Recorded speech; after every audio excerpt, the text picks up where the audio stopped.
सरकारले अब तपाईलाई लखपति बनाउँछ। डेली एकजनाले 1,33,334 रुपैयाँ जित्न सक्नुहुन्छ र हरेक 15 दिनमा एकजनाले बम्पर प्राइज 10 लाख रुपैयाँ जित्ने मौका छ।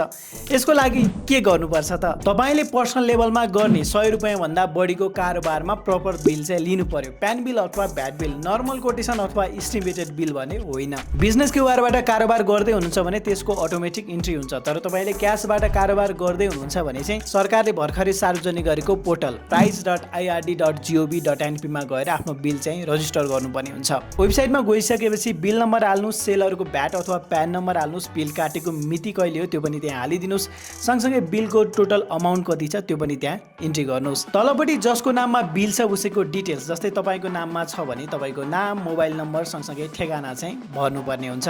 यति गरिसकेपछि कुपन जेनेरेट गर्नुहोस् र त्यसलाई डाउनलोड गरेर सुरक्षित साथ राख्नुहोस्। यदि तपाईँ विनर हुनुभयो भने तपाईलाई इन्फर्म गरिनेछ, होइन भने यही वेबसाइटमा आएर पनि तपाईले विनर चाहिँ चेक गर्न सक्नुहुन्छ। तर ध्यान दिनुपर्ने कुरा, बिल राम्ररी बनाएको हुनुपर्छ, केरमेट गरेको अथवा सच्याएको बिल भयो भने चाहिँ तपाईँ अयोग्य ठहरिने हुनेछ। अनि विनर हुनुभयो भने 15 दिनभित्र चाहिँ सम्पर्क गरिसक्नुपर्छ। के छ विचार? अब बन्ने होइन त लखपति?